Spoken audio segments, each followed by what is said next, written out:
Kita nggak disponsori sama Erspo. Kita nggak disponsori sama Erspo.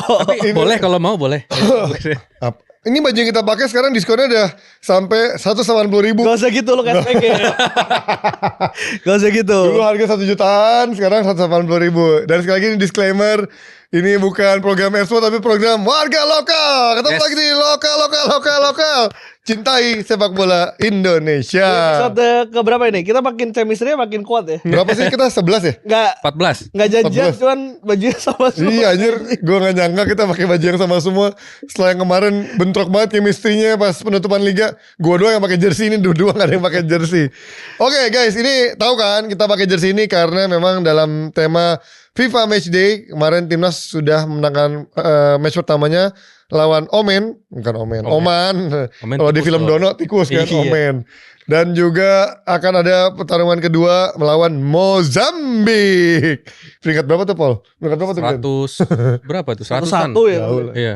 Ya, tapi masih di atas kita dong berarti kan. Masih. Kita mah kayaknya di bawah semua ya.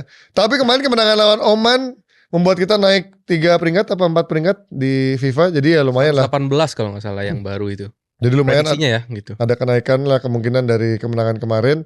Oh, ada muka Coach Jasin aja tuh di situ di headline berita. Oke, tapi kita ngomongin dulu dari hiruk pikuk kemenangan timnas yang kemarin mungkin secara hype apa ya? Mungkin gak terlalu besar sebelum pertandingannya ya. Iya. Karena gue mendengar banyak teman yang juga menawarkan tiket buat nonton.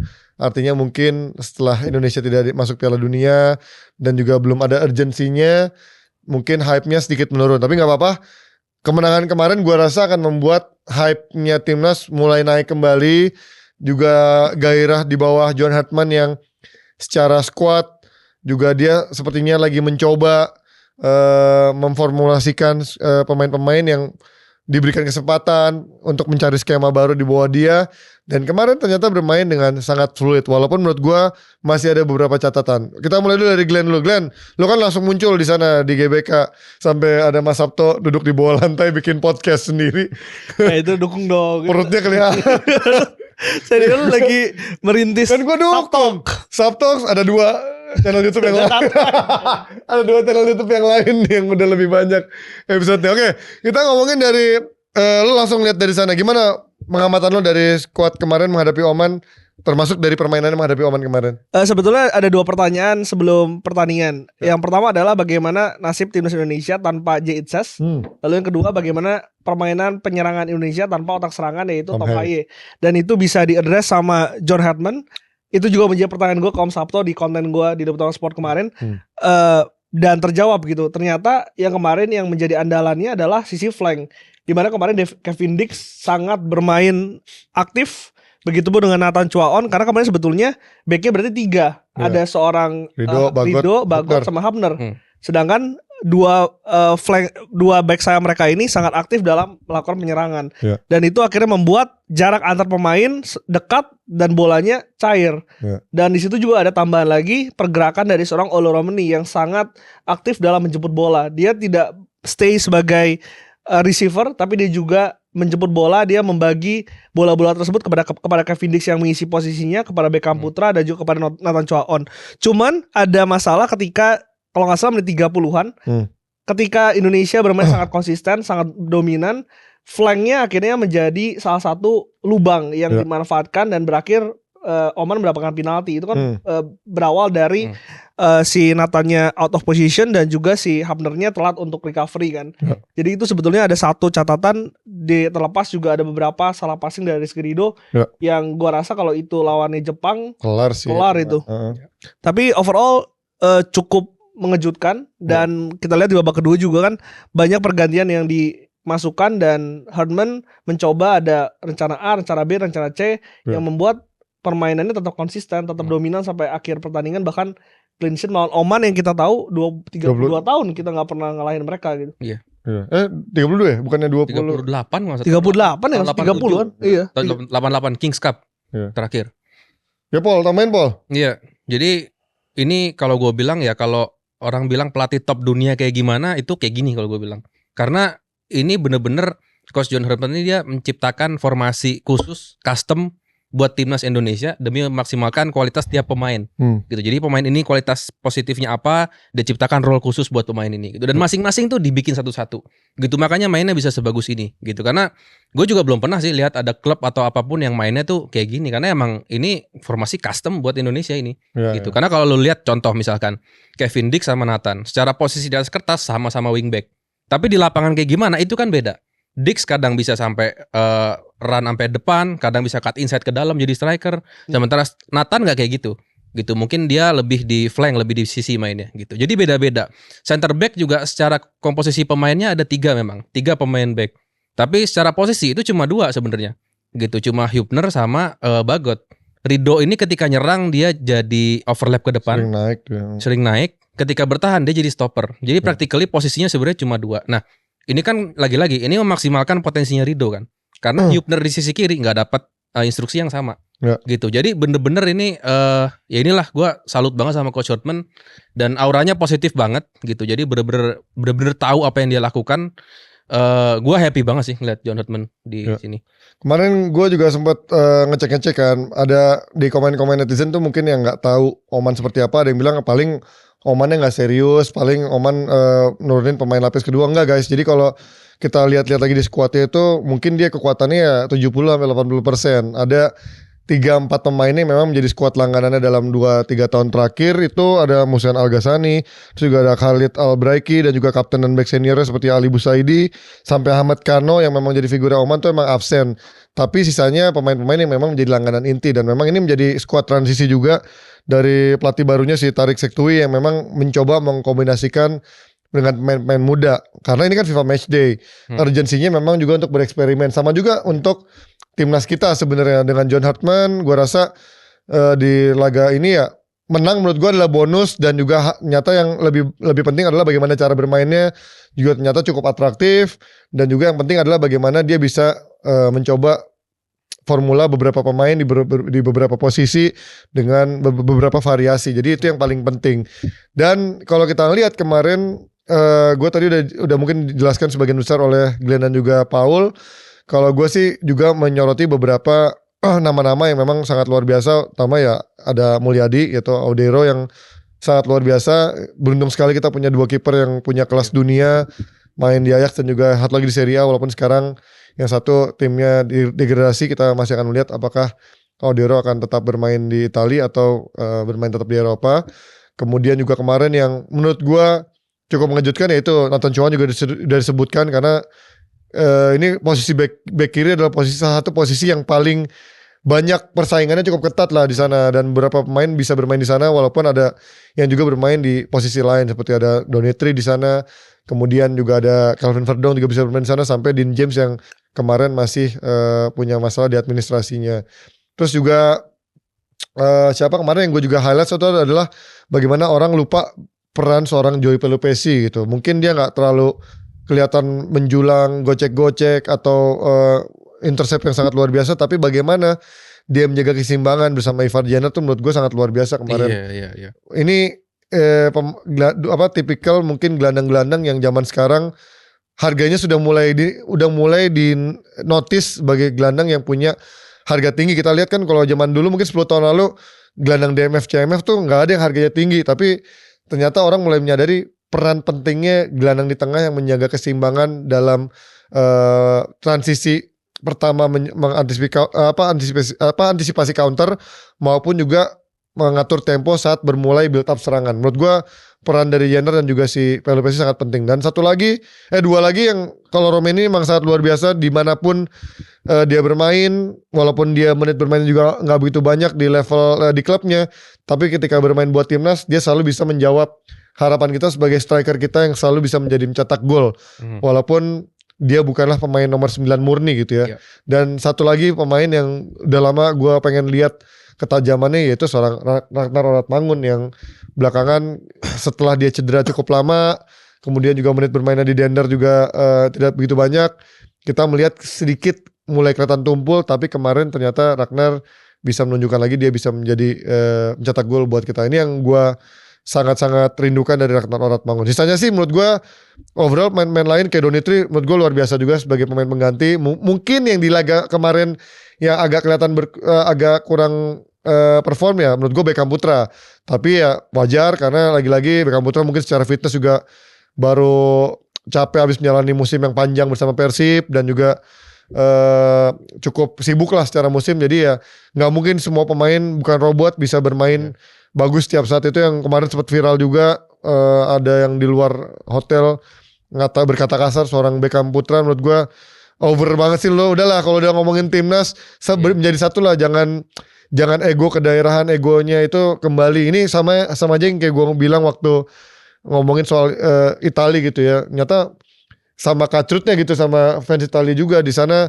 Ketika ada satu pemain yang jelek dari klub mana, fans dari Juve, dari Milan akan mengatai ini pemain Inter Milan busuk. Ini mungkin juga berlaku seperti juga kemarin ada dari Beckham, mungkin dari fans hatersnya Persib yang mengatai Beckham. Menurut gue ya lo sama-sama main Indonesia, membela negara Indonesia, Panji Indonesia, ya lo harus membela Beckham saat dia bermain di timnas walaupun saat bermain di klub menjadi pemain rival lo. Jadi itu sih yang gue highlight dari John Hartman. Tapi lagi-lagi secara pressure ini bukanlah pressure yang besar. Jadi gue rasa tidak perlu terlalu overhype juga. Ini yang gue suka dari press connya juga dari John Hartman. Jangan terlalu tidak usah jumawa dengan kemenangan ini. Masih banyak tugas berat yang menanti karena FIFA Matchday sekali lagi bukan hanya sekedar kemenangan, bukan cuma mengejar peringkat, tapi bagaimana lu memakamkan skema lu, strategi lu, pemain-pemain kompleks formula terbaik lu untuk kompetisi yang menunggu di tahun depan gitu kan. Tapi memakamkan itu menjadi kata kunci sih kayaknya. Karena kalau misalkan tadi gue setuju kata lo ya, FIFA Matchday ini kan harusnya jadi bahan eksperimen ya. Betul. Untuk Herman kan. Ya. Cuma kalau lihat dari starting 11-nya diturunkannya ya pemain-pemain yang memang menjadi kerangka, menjadi tumpuan dari timnas di beberapa tahun terakhir. Ya.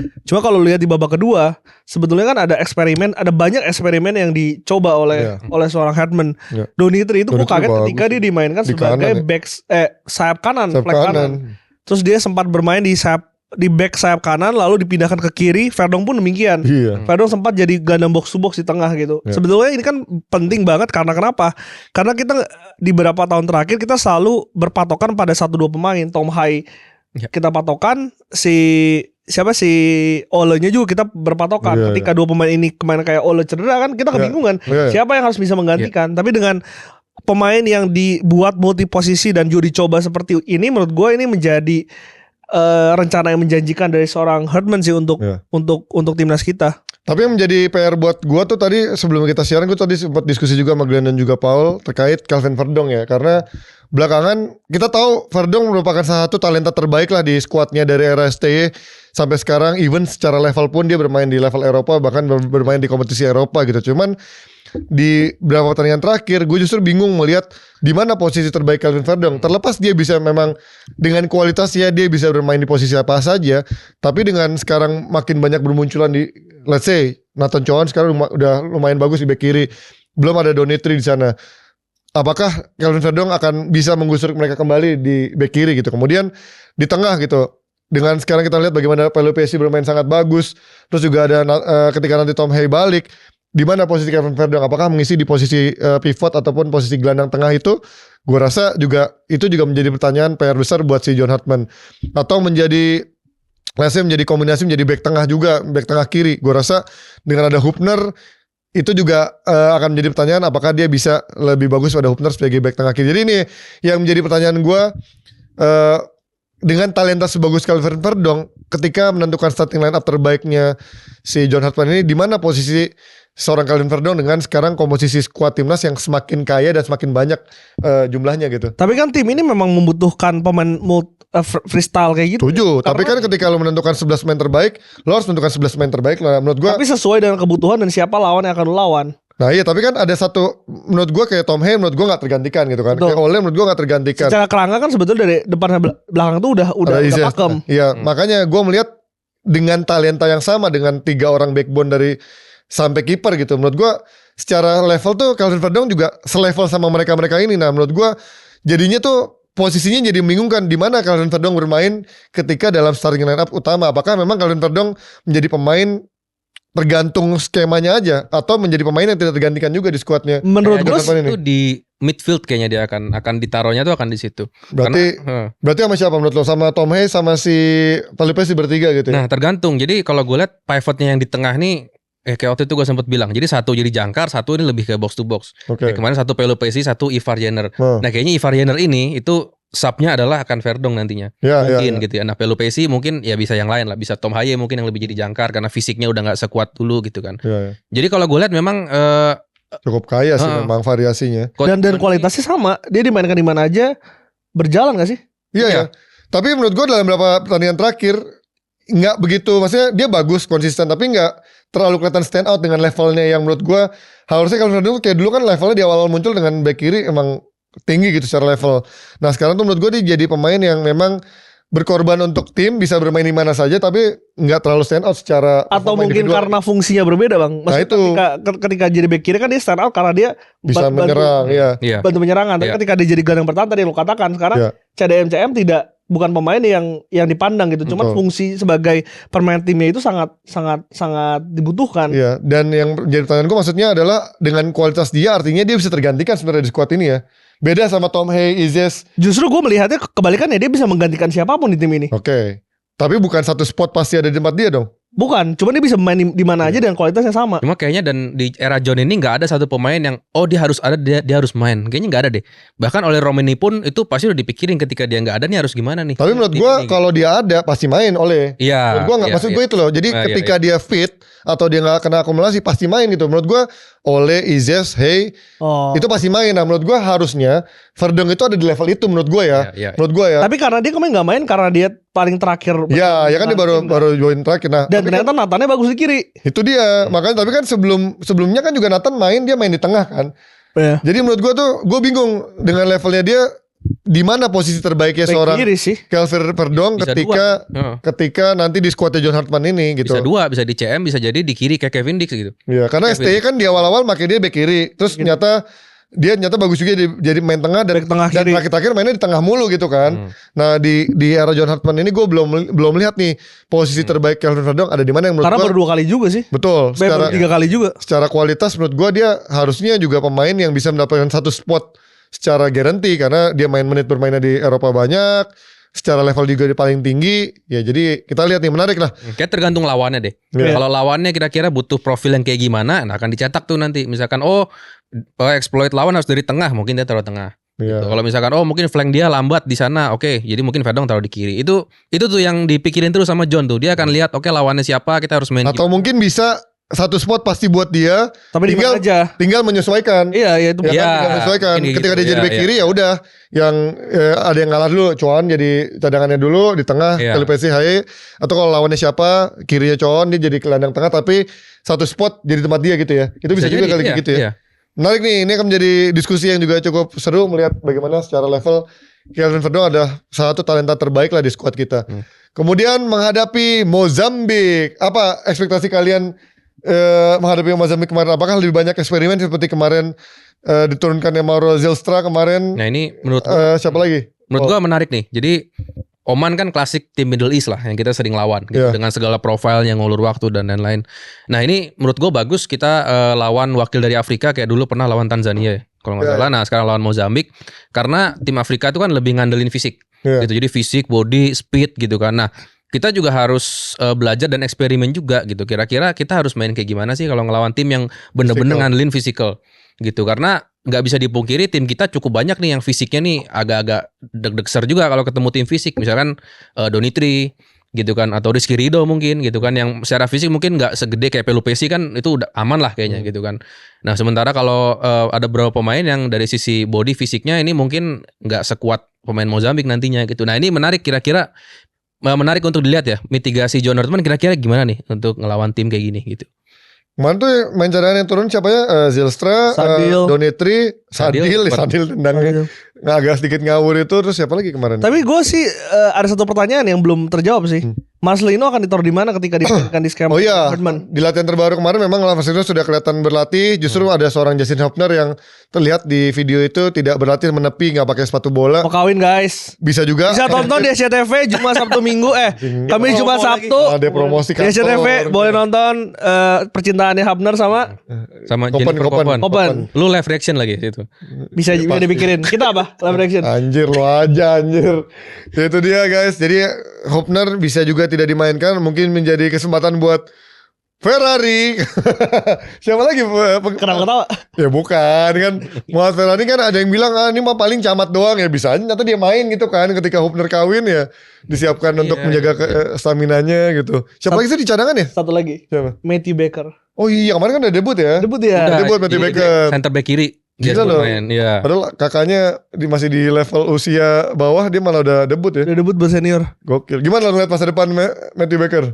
Ini gue rasa John mau menyiapkan tim ini nggak hanya 1-2 tahun sih, Iya. karena regenerasi itu dibutuhkan. Tadi kita bertiga udah menjelaskan bagaimana ketika skema 1-2-3 itu disiapkan. Nah ini untuk kualitas pemain ya, gimana pun harus ada tongkat estafet yang diberikan. Ya. Dan dengan memberikan kepercayaan si Baker di pembagian pertama menjadi debut pertama, Ya, debutan termuda lagi sejarah. debutan muda Indonesia ya. sejarah ya, itu kan menjadi pengalaman yang baik untuk dia secara mentalitas. Dia berlatih bersama dengan senior-seniornya yang mainnya di Eropa, itu kan jadi suatu pengalaman buat dia lah yang dia bisa nantinya terbiasa, dan ketika ada pemain-pemain yang nantinya seangkatan dengan dia bergabung dengan tim senior, dia sudah bisa menularkan itu. Jadi nggak semuanya baru gitu. Dan ini kan sebetulnya bukan ini aja, tapi Donitri juga kan dikasih debutnya sama John Herdman juga gitu.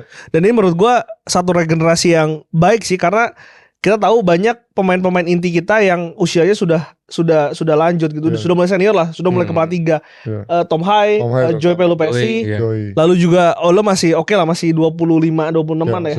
Iya, cuman butuh persiapan itu gitu agar nanti dia terbiasa, dan ketika dia sudah matang, dia udah ada di level itu. Ya.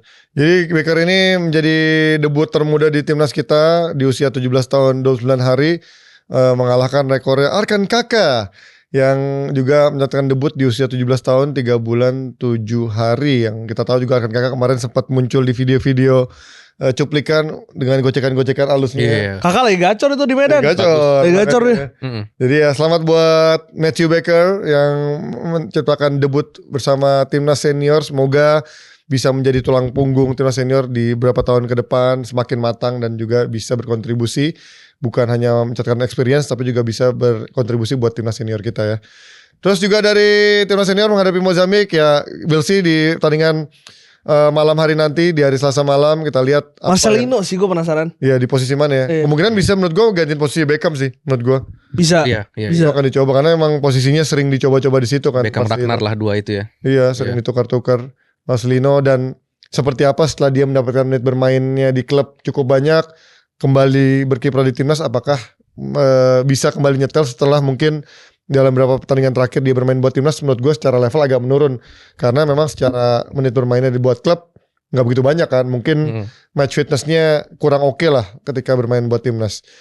Juga selain dari timnas senior ada timnas U19 yang berhasil melaju ke semifinal AFF setelah mengalahkan Vietnam dengan skor tipis saja 2-1, dan gol penentu kemenangannya dicetak oleh Evandra lewat gol penaltinya atas Vietnam. Gimana kalau melihat dari penampilan ini, Paul? Iya. Timnas U19 kita. Iya, menurut gua Coach Nova pelatih keren juga sih. Jadi emang pelatih bagus tuh kan gini ya. Jadi dia bisa bener-bener memaksimalkan pemain tuh jadi the best version of themselves lah.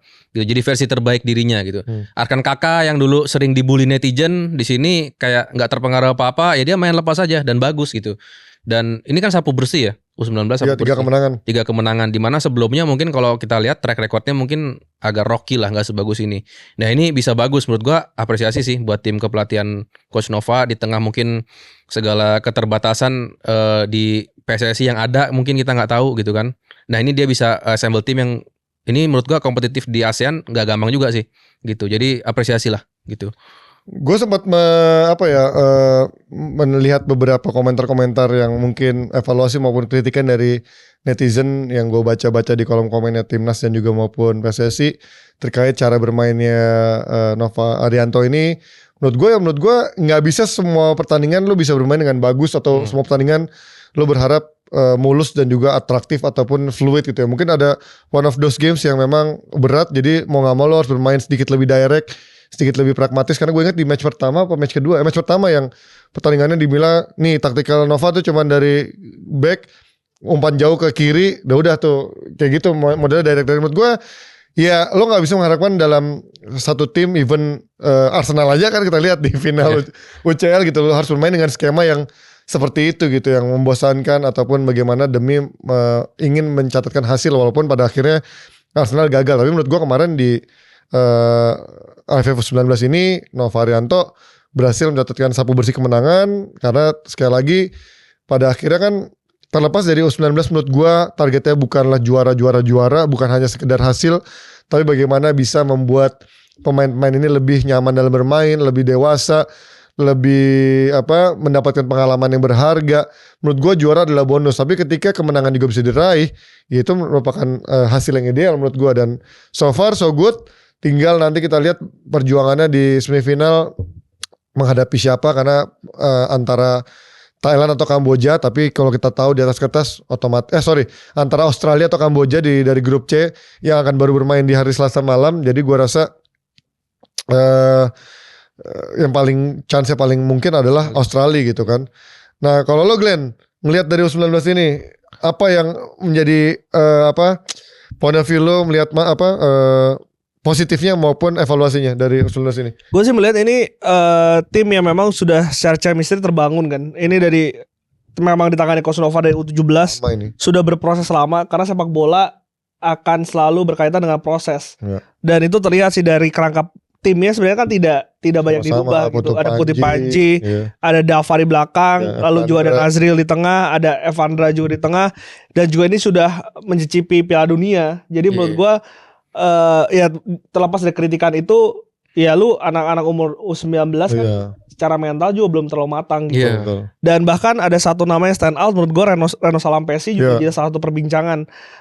Ini pemain juga pada akhirnya berkaitan dengan jam terbang, bagaimana kesempatan yang diberikan dirinya di Persipura, sering bermain walaupun di Liga 2, tapi menit bermain itu yang membuktikan akhirnya dia bisa langsung bersaing, bisa langsung berkontribusi di timnas kita. Karena kan masalahnya anak-anak ini adalah jam terbang kan. Walaupun Nazril, Putu Panji gitu kan di klub-klubnya jarang dimainkan. Itu yang menjadi tantangan, karena kalau misalkan Alpha Junior tuh timnas itu selalu bisa bersaing dengan tim-tim lain. Tapi masalahnya adalah gimana caranya membuat anak-anak ini bisa terus sampai ke timnas senior. Itu menjadi selalu jadi tantangan. Lu kurang mewah apa dulu timnasnya Evan Dimas dan kawan-kawan. Yang sekarang bermain hanya tinggal Dimas Derajat di Malut.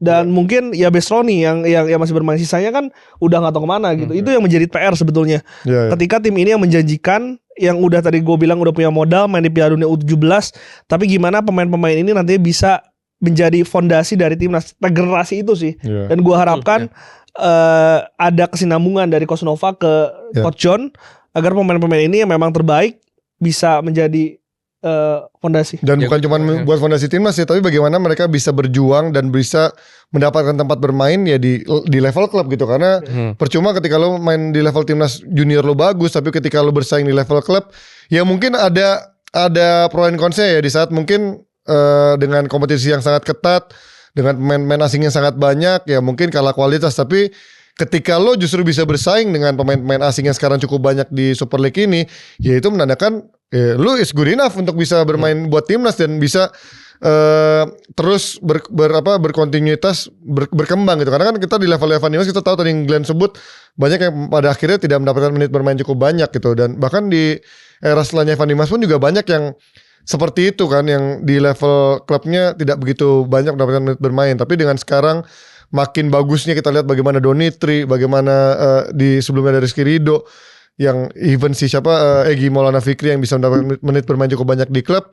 Ya harusnya ini juga bisa diteruskan oleh pemain-pemain kita yang secara regenerasi udah cukup oke lah, dari eranya potong generasinya STY itu sampai dilanjutkan oleh Novarianto. Harusnya secara generasi ini bisa kan terus berkelanjutan dan juga bisa terpakai oleh klubnya. Ya, gue juga pengen nekenin ya. Jadi ini kan kita jangan lupa kalau ini kelompok usia gitu. Ini bukan untuk showcase, untuk keren-kerenan kita juara, kita ikut Piala Dunia untuk gengsi. Enggak, menurut gua bukan itu tujuannya. Tujuannya bener tadi untuk development. Jadi sebaliknya kalau misalkan pemain nggak perform, menurut gua kita juga jangan terlalu nggak fair untuk mengkritik gitu, pemainnya jelek, bagus dan lain-lain. Karena pelatih lihat kok kalau dia mainnya nggak bagus dan pelatih tahu kok dia harus diapain gitu. Jadi jangan sampai kita ini mainnya jelek nih bikin malu Indonesia gitu. Enggak sih, enggak gitu. Tujuannya adalah misalkan kita ambil contoh Arkan Kakak misalnya. Dulunya seperti apa, sekarangnya seperti apa. Nah, itu yang kita lihat dan improve kan. Berarti nggak fair juga kan kita kritik dia berlebihan kayak waktu itu. Gitu kan. Jadi jangan kayak gitulah. Kalau tim senior mungkin oke lah kita kritik karena mereka profesional, mereka udah mungkin kelas dunia semua yang harus all in, kita harus kritik. Nah, kalau ini masih pemain-pemain muda-muda banget, masih anak SMA ini kan berarti kan. SMA ya masih kuliah. Ya, sama kuliah menuju kuliah. Iya, jadi sampai 19 kan. Kita jangan kalau bagus jangan terlalu dipuji banget, tapi kalau jelek juga jangan terlalu dikritik banget gitu. Yang penting perkembangannya kita lihat tadi bener kayak gimana. Orang-orang ini nanti main di mana, di klubnya seperti apa. Nah, itu yang kita nilai. Gitu. Juga misalkan mereka masuk Piala Dunia. Itu bukan kita buat keren-kerenan gengsi, ya mungkin ada lah unsur itu. Cuma bukan, ini kita keren nih masuk Piala Dunia nih, gini enggak juga gitu. Yang dibutuhkan adalah pengalaman pemain-pemain ini ketemu tim-tim yang memang levelnya udah dunia, exposure-nya gitu. Nah, itu yang akan membantu mereka. Oke, misalkan mereka balik ke klub, gue udah pernah ngelawan orang Brazil, gue udah pernah lawan Jepang misalnya. Jadi dia udah tahu, pengalaman dia udah bagus. Nah, itu yang tujuannya tuh itu. Gitu, bukan keren-kerenan, kita menang nih lawan Argentina gitu. Ya, bonus. Cuma kedepannya setelah menang gimana? Nah, itu yang harus kita nilai. Tapi ini pada akhirnya bergantung pada diri mereka masing-masing sih. Karena U23 kan udah nggak ada regulasi di musim depan kan. Artinya ya mereka bermain atau tidak ya pada akhirnya gimana mereka bisa menunjukkan kualitas dan juga konsistensi mereka. Mampu bersaing karena kan? Reno itu bukan angkatan ini kan, dia belum pernah dipanggil setahu gue. Tapi dia bisa mengorbit dari klub yang berada di Liga 2. Itu kan artinya itu memang karena kualitas Reno yang bisa membuktikan itu akhirnya bisa dipanggil oleh timnas. Gila loh, anak Ricardo Salampesi ya. 10 tahun lalu masih siaran bareng gua anjing di ESPN FC masih main Ricardo. Sekarang anaknya udah 19 anjir, gua tua banget sekarang berarti. Karena kayaknya nggak ada deh di belahan dunia manapun ya memang seangkatan bisa jadi fondasi timnas senior tuh nggak ada kan. Akan berguguran dan juga nanti akan ada pemain yang terbaik lah. Betul. Itu yang harus dicamkan sih, maksudnya nasib mereka apakah akan berlaga di senior atau enggak ya gimana mereka sendiri sih. Iya, benar. Kompetensi itu akan kelihatan sendiri. Lagi-lagi ya bisa bersaing atau enggak. Ya lagi-lagi kalau emang lu berkualitas bukan masalah umur ya, kalau emang lu bagus ya lo akan bagus gitu. Oke, kita dari timnas senior dan juga U19 kita pindah ke berita yang paling mengejutkan yang ternyata udah di-spill sana sini sebenarnya. Nggak kejutan banget sih, sampai dari spillannya Persija aja udah kelihatan sebenarnya ada sosok-sosok yang siluet-siluetnya tuh udah kelihatan siapa. Kalau gue lihat bayangannya mirip gue, bahkan kelihatan yang bayangannya doang. Dan itu ada Coach Shin Tae-yong yang menjadi pelatih tim ibu kota Persija Jakarta. Roar. Gimana? Ini ngeliatnya Glenn, gimana Glenn sebagai jangan gue dulu. Kalau lu deh sebagai fans Persija yang klotok banget lah. Gimana ngeliat kedatangan ST ini? Gue jujur agak mixed feeling gitu, karena ST ini ada dua sisi nih. Gitu, dia pernah ngelatih timnas dan dia pernah ngelatih Ulsan. Gitu. Nah, di timnas ya kita bisa lihat dia nggak jelek lah, bagus lah. Gitu, bisa bawa campaign kita di round 3 sampai posisi 4, posisi 5, itu perlu diapresiasi juga. Karena kalau kita ngelihat setelah dia diganti, ternyata penggantinya pun tidak lebih baik juga gitu. Padahal ada 3 pelatih penggantinya itu. Gitu kan. Berarti ini menggambarkan bahwa ngelatih timnas ya nggak segampang yang kita kira. Gitu. Jadi dulu dia bisa sampai bawa di titik itu sebenarnya tidak jelek, itu bagus juga. Gitu. Jadi di sisi timnas itu sebenarnya bagus track recordnya. Nah, cuma di sisi klub ini cukup mengkhawatirkan juga gitu, karena Ulsan Hyundai, tim yang tripit juara tuh, 3 kali juara di Korea. Begitu dia pegang Shin Tae-yong, dia sempat ada di posisi 10 gitu. Dan di K-League posisi 10 itu adalah zona degradasi. Gitu. Jadi bisa dibayangin kalau misalkan Persib Bandung ganti pelatih, terus pelatih barunya bawa Persib sampai peringkat 16. Gitu. Ini kan secara objektif kita bisa nilai ini sebenarnya bukan track record yang oke juga sebenarnya. Gitu. Jadi ada dua sisi kan gitu. Jadi timnas bagus, di klub kurang bagus gitu. Jadi agak mixed feeling gue sebenarnya gitu. Nah, cuman menurut gue kita harus fair juga gitu. Kita jangan terlalu terburu-buru gitu. Pelatih belum ngapa-ngapain udah kita judge gagal gitu. Menurut gue nggak fair juga. Gitu, tetap harus kita kasih kesempatan. Ya siapa tahu mungkin jangan-jangan kodamnya Shin Tae-yong nih di Indonesia gitu kan. Karena di Korea 2 kali melatih timnas dan Ulsan, dua-duanya nggak memuaskan hasilnya. Tapi begitu megang Indonesia bagus, berprogres lah, bagus gitu. Nah, menurut gua ya layak diberikan kesempatan di Persija kira-kira ke depannya gimana. Ada chance untuk sukses tentunya gitu karena tergantung support dari manajemen juga. Kalau ngomong chance sukses lu. Ya karena lu baru ganti pelatih juga loh, hati-hati lo ya kan. Gue happy, gue udah bikin konten. Iya. Gitu. Jadi ya perlu kita ya menurut gue layak diberikan kesempatan sih. Gitu. Jangan terburu-buru ngejudge juga, menurut gue nggak fair. Sama kayak Patrick waktu baru menjabat juga kita kasih kesempatan juga dong. Gitu. Coach Souza juga gue selalu bilang kan layak dikasih kesempatan setahun lagi. Gitu menurut gue semua orang layak diberikan kesempatan lah. Karena nggak fair menurut gue kalau kita bener-bener pakai track record lama yang kondisinya di urusan gimana kita nggak tahu, di timnas Korea gimana kita nggak tahu, kita pakai buat ngejudge langsung, wah ini akan gagal nih. Ya menurut gue nggak fair juga sih. Tetap harus diberikan kesempatan di timnas, di Persija kira-kira gimana gitu.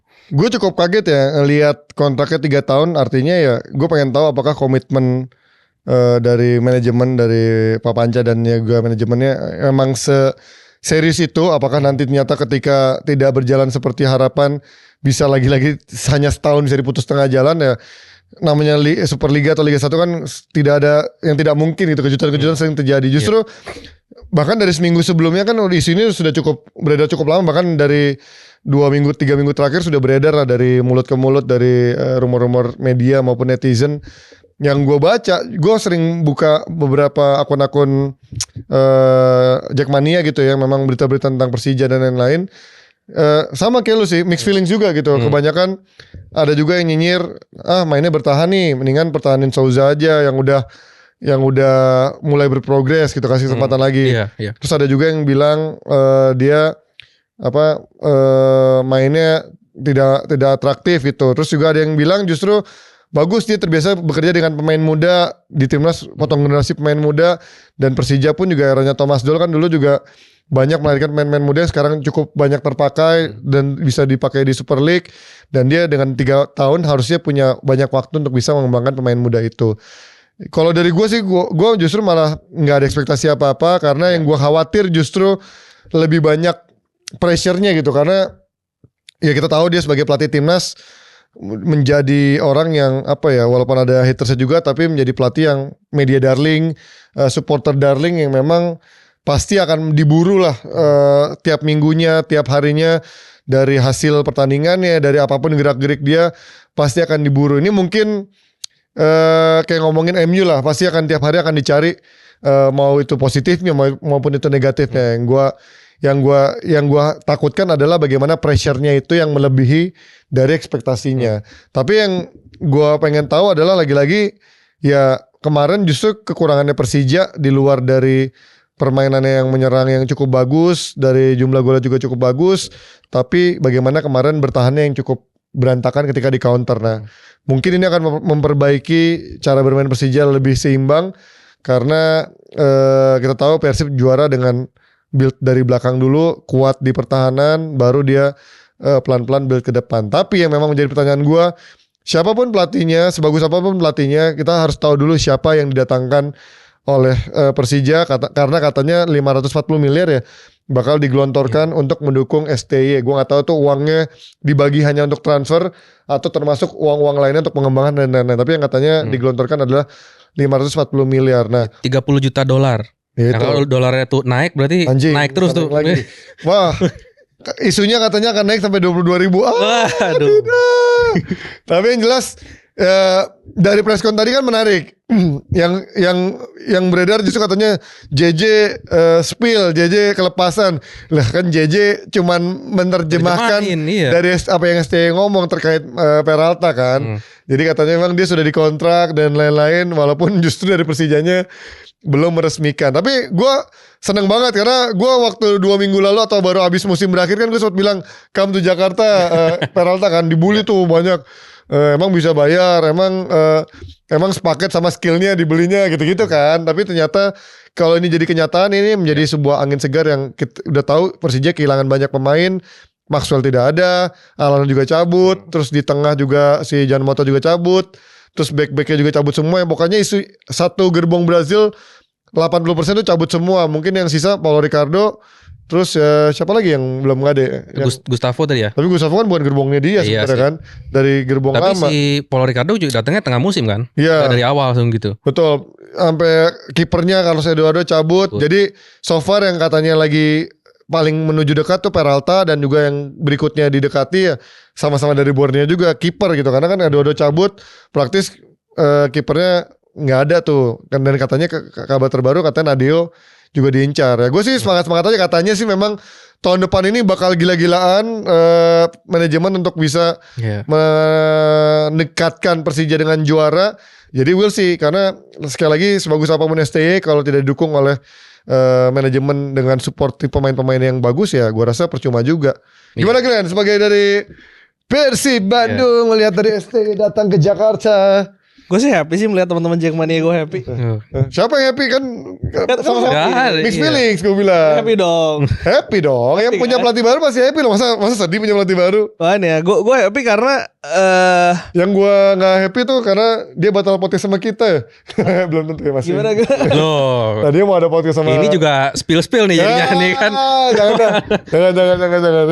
Kenapa gue happy? Karena tentu ini akan menjadi membuat Super League di musim depan akan tambah menarik ya. Walaupun juga nggak ada yang bisa memastikan kan. Ya. Cuman dari sisi Persib sih gue happy-nya karena ini ngebuat akhirnya Persija yang menurut gue musim depan bisa jadi salah satu kontender juara terkuat. Jadi menurut gue nol lagi, jadi netral lagi. Karena lu berdua juga tadi ngomong kan, lu nggak tahu ke depannya gimana. Ini cuma waktu yang bisa membuktikan apakah Sintayong bisa berhasil di Persija atau enggak. Karena secara squad 80% juga 70% juga berubah gitu itu kan. Dia. Kan susah juga. Ditambah lagi Borneo juga gue lihat hari ini ngelepas 8 pemain kalau nggak salah. La Fondasinya juga sampai duluan. Iya. Saya juga artinya kan itu ngeriset juga kan. Sedangkan Persib ya secara goodbye baru Kurzawa. Dan hampir sama lah. Pelatih pun ya walaupun Bojan suka nggak suka ketika dia keluar mengurangi kekuatan gitu, karena kita juga nggak tahu Igor gimana jadi pelatih kepala kan. Cuma setidaknya secara fondasi tim sama Persib lebih siap untuk musim depan. Tapi kalau misalkan soal coachin ya pertama itu waktu yang akan menjawab, dan yang kedua ini sebenarnya agak kontradiktif sih. Gue nggak tahu apakah coachin ini memang menjadi kunci ketika mau juara instan gitu, karena pada akhirnya juara itu butuh proses. Butuh setahun 2 tahun, apalagi lu merombak tim kan. Iya. Kecuali ya Bojan bisa melakukan itu di 2023 gitu. Tapi kan itu kan one of kind gitu. Jadi satu dari berapa pelatih yang bisa melakukan itu. Dan coachin ya sekali lagi kalau lu nanya gue nggak tahu apakah dia bisa melakukan itu atau tidak. Cuma dia tuh punya modal. Karena pemain-pemain lokalnya yang sekarang di Persija itu banyak yang udah ditangani coachin. Itu yang mungkin yang ngebuat dia nggak mulai dari nol lah. Ada Rizky Ridho di situ. Lalu ada Donitri mungkin, Hanan yang pernah di timnas. Lalu ada Siwitan, Amat juga pernah di situ. Mungkin ini yang tadi mengapa di Konpres mengatakan secara pemain lokal nggak banyak berubah, karena mungkin secara fondasinya udah lumayan kuat. Ada lagi Rio Fahmi yang juga dipinjemin ke sana kan, Hansamu Yama juga. Tinggal sebetulnya pemain-pemain asingnya. Dan menurut gue ya kalau coach ini datang nggak aneh kalau pemain-pemain Brasil itu keluar, karena menurut gue akan ada benturan ego di ruang ganti ketika Alano yang udah terbukti banyak bertingkah menghadapi coach yang mungkin punya budaya kultur yang orang Korea kan keras kan. Itu akan menjadi mungkin bisa menjadi satu pemicu di ruang ganti gitu. Jadi menurut gue kalau misalkan coach ini diberikan kebebasan memilih pemain asing, kedua diberikan waktu untuk bisa berprestasi. Karena walaupun coach mungkin gagal di tahun pertama, ya lu kontrakku 3 tahun. Dan ya sepak bola di zaman sekarang ya gimana sih lu bisa langsung juara dengan squad baru, pelatih baru kan sangat jarang bisa. Tapi gue sebenarnya agak sedikit ngawang sih, karena gue mendengar konversinya kurang lebih 3 tahun. Ada gitu ya, orang ditanya kontraknya berapa tahun? Ya kurang lebih 3 tahun. Lalu kan ada hitam di atas putih. Masa gak ada jelasnya gitu? 3 tahun, 2 tahun, 1 tahun. Ya kurang lebih 3 tahun. Jadi kayak gue rasa ini 3 tahunnya beneran apa enggak sih gitu kan? Mungkin 3 tahun tapi ada klausul ini itu kan. Mungkin lah. Jadi gue rasa nggak aneh gitu. Gue nggak akan kaget kalau ternyata misalkan tidak berjalan sesuai ekspektasi, tiba-tiba putus di tengah jalan itu kan. Jadi untuk Super League tuh makanya dulu gue sempat putus nonton Super League itu karena itu betapa cepatnya perputaran pelatih, pemain, even Lefundes, even Mauricio Sousa yang lumayan bagus secara hasil maupun bermain, ternyata bisa berganti tim begitu saja gitu kan. Jadi ya ini pun juga ekspektasi gue nggak tahu seperti apa dari perjanjian dari manajemen dan juga STY, karena kita tahu waktu di timnas kan gajinya juga cukup gede kan. Nah ini belum dibocorin juga seberapa besar gajinya Persija. Dan ketika Bojan membawa Persib juara itu secara squad tuh dia tidak berubah loh. Itu memang squad yang dia ramu kan. Kalau ini kan bener-bener squad baru yang kita nggak tahu pemain asingnya apakah pernah bermain di Super League atau enggak. Peralta mungkin iya, cuman kita nggak tahu nih makanya pemain-pemain asing yang akan didatangkannya siapa gitu. Ya, cuman modalnya sih menurut gua nggak cuma itu ya. Itu pemain lokalnya oke modal. Cuma sebenarnya kita jangan lupa juga kalau Coach Shin memang di timnas dulu berproses panjang. Cuma di campaign round 2 round 3 itu kita jangan lupa itu hampir tiap bulan ada pemain baru tuh. Pemain baru. Jadi tiba-tiba ada Tom Haye masuk, Diaspora baru masuk, Calvin Verdong masuk, Martin Pas masuk. Sementara dia harus langsung dituntut, nih pemain baru ada 2 nih, gue pengen menang dong lawan ini, lawan ini. Nah itu kan sebenarnya kan instan-instan juga tuh, kecil-kecil. Dan dia sedikit banyak deliver juga di situ, gitu. Jadi kalau gue bilang, oh ini Coach Shin pelatih yang sangat berproses, gini-gini segala macam, menurut gue enggak juga sih. Kalau lu tuntut untuk deliver hasil instan, bisa juga harusnya, karena udah ada track recordnya juga dia pernah. Tergantung nanti ketika dia rebuild squad, nah kayak gimana nih? Kan dia dikasih kebebasan nih untuk milih pemain. Nah kira-kira pemain yang dia pilih kayak gimana? Nah ini akan menentukan. Tadi gue setuju, gitu. Jadi menurut gue untuk deliver hasil, mungkin kalau langsung juara kayaknya enggak, gitu. Cuma kalau minimal di level peringkat 3 lagi aja, itu menurut gue udah bagus dan itu udah proses yang bagus menurut gue. Kalau misalkan dia bisa lagi di peringkat 3 atau mungkin masuk Asia peringkat 2 gitu. Tapi Coach Shin di zaman itu kan waktu round 3 itu secara struktur timnya udah jadi. Ketika Ole masuk, ketika Dix masuk kan itu betul-betul penambahan kekuatan, bukan merubah fondasi tim kan. Kalau ini kan benar-benar rebuild dari awal. Ya, tapi tetap Glenn, kalau misalkan pemain yang masuk tipenya Tom Haye, kita sebelumnya. Tapi ngaruh banget sih. Gue nggak tahu ya. Menurut gue kiper si Pas sampai Pas dulu lah. Kalau ini kan belakangan kan Odero. Pas Izes. Haye sih menurut gue game changer banget sih memang. Pertamanya itu dari yang squad awalnya ya menurut gue. Jadi memang ya gue setuju sih, ada setujunya juga sama Paul. Tapi ya lagi-lagi kan beda ya, namanya timnas sama klub. Di sini dia justru lebih punya banyak waktu untuk berdiskusi, untuk bereksperimen dibandingkan sama timnas yang menurut gue hanya ketemu di agenda-agenda timnas doang gitu. Dan kesempatannya week by week. Betul. Jadi harusnya dia di sini nggak heran kalau memang ekspektasinya juga lebih besar akhirnya, karena dia bisa milih siapa saja, nggak terbatas sama negaranya, kemudian dia bisa lebih cepat bertemu dengan pemain-pemainnya setiap hari, setiap minggu bertanding. Jadi ya pasti tuntutannya pun juga lebih tinggi, dan itu yang gue khawatirkan, pressure-nya yang sangat besar gitu. Apalagi kita tahu Persib juga pasti dengan skuad yang hampir sama.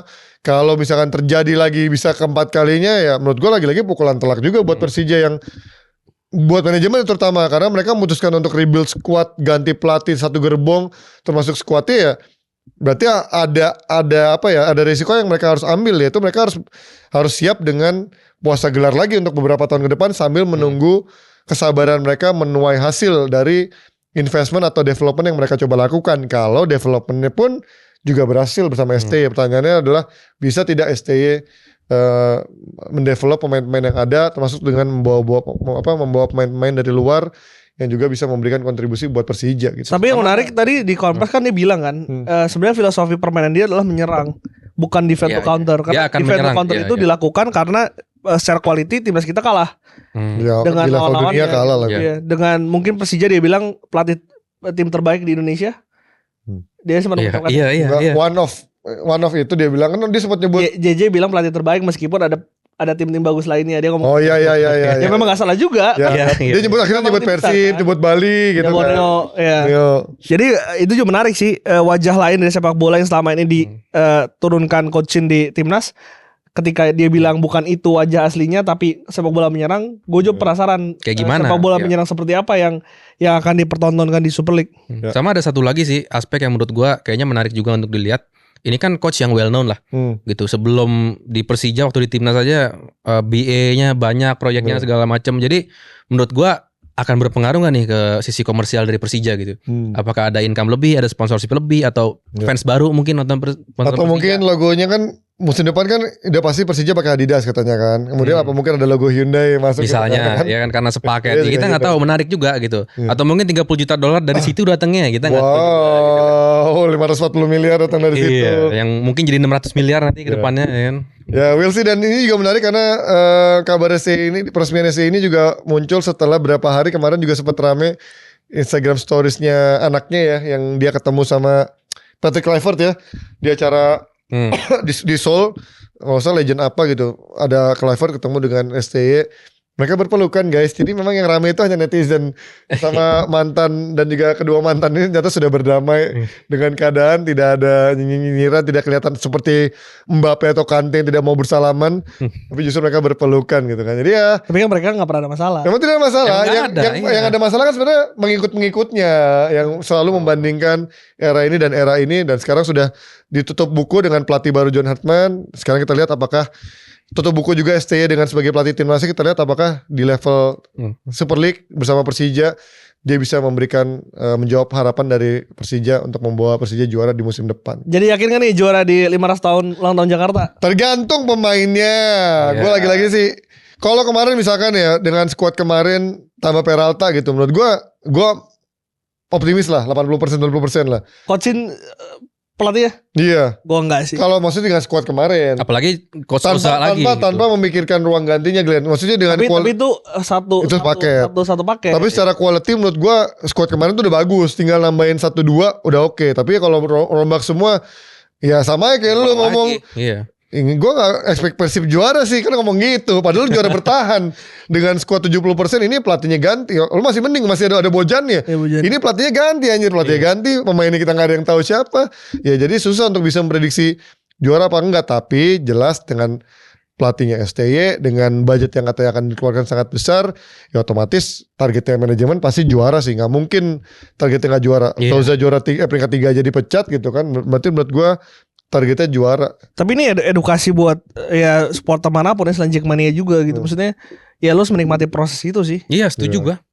Itu harus jadi apa ya? Souza itu gue apresiasi loh. Gue benar-benar apresiasi karena cara permainan bagus, secara grafik prestasi bagus. Cuma harus diganti kan. Dan coaching menurut gue ya 3 tahun diberikan kesempatan 3 tahun. Apalagi Super League kan kita tahu tim bawah aja bisa ngalahin tim atas kan. Persija ngalahin Persib, Semen Padang ngalahin Persija. Itu kan dua hal yang gak bisa diprediksi gitu loh.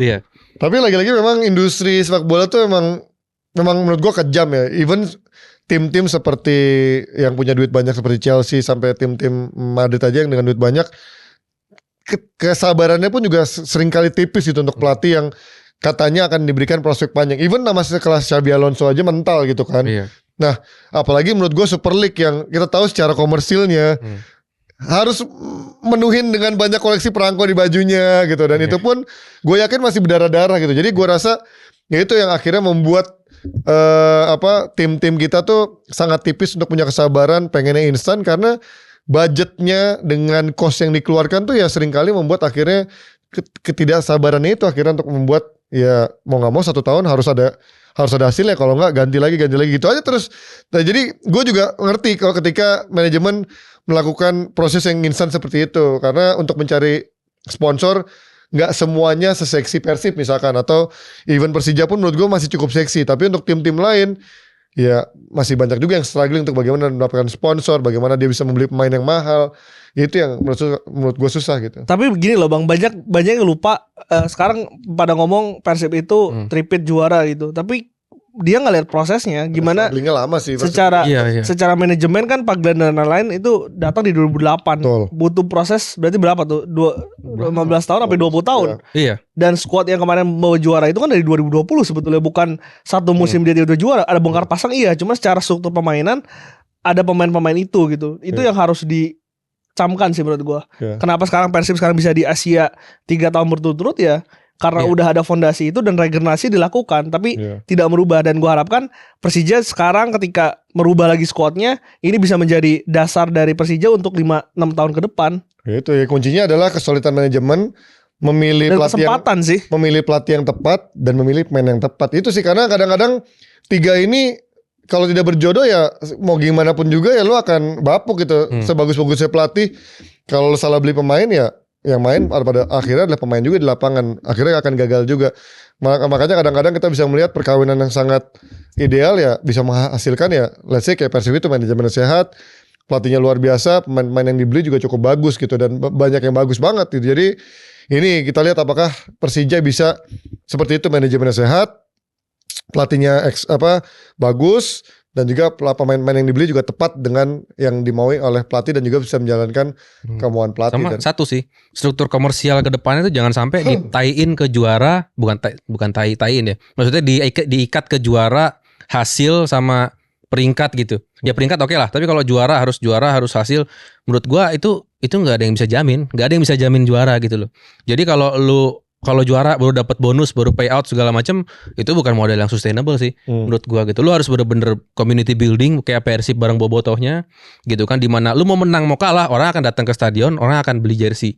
Nah itu tuh yang harus dibangun gitu. Nah makanya tadi gua sempat Jadi pilih jersey Korul apa jersey resmi? Resmi dong. Jersey resmi Adidas Resmi lah. dong. Iya jadi itu yang harus dibangun. Nah makanya gue sempat highlight sisi komersialnya STY tadi. Nah apa jangan-jangan manajemen Persija ini pengen melangkah ke sana nih gitu. Dia benar-benar pengen bikin community yang baru, pengen cari fans yang baru, market baru gitu kan. Jadi memang benar-benar dapat sisi komersial tuh dari community, bukan dari hasil dan performa. Karena performa tuh nggak ada yang bisa jamin gitu ya. Bahkan Real Madrid pun, Barcelona, you name it lah, tim-tim populer pun nggak ada yang bisa jamin dia juara terus gitu. Jadi itu menurut gua bukan model komersial yang sustain gitu. Harus kayak gini, harus kayak Persib lah. Itu contoh yang menurut gua bagus di Super League ya gitu. Oke guys, kita lihat sepak terjang STY bersama Persija dan juga siapa pemain-pemain yang akan datangkan dalam beberapa hari ke depan, karena isu-isu sudah mulai bertebaran, termasuk tadi yang gue bilang terakhir ada kabar baru dari Nadeo yang sudah sangat katanya diincar oleh Persija untuk menggantikan Carlos Eduardo, yang membuat akhirnya kiper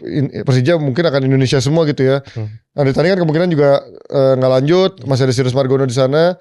Kita lihat lagi siapa lagi yang akan diincar dari pemain belakang maupun pemain tengah yang akan diincar oleh Persija. Persib ada kabar beberapa nggak ada incaran-incaran main, belum ada lagi rumor? Nggak ada, gue nggak ikut. Mana ada yang gagal ya? Saya menikmati. Gue juga belum lihat lagi ada yang benar-benar besar lagi berita. Kita akan update lagi. Udah gak kerasa sejam guys.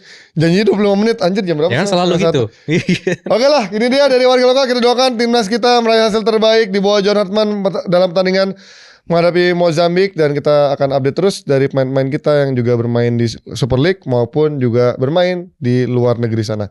Akhir kata, gue Panji Siriono Dan Paul Aldo. Nikahan Habdar di SCTV, jangan lupa. Anjir, dan kita sebagai SPB Expo pamit undur diri. Sampai jumpa di warga lokal. Lokal. Cintai sepak bola Indonesia. Yes.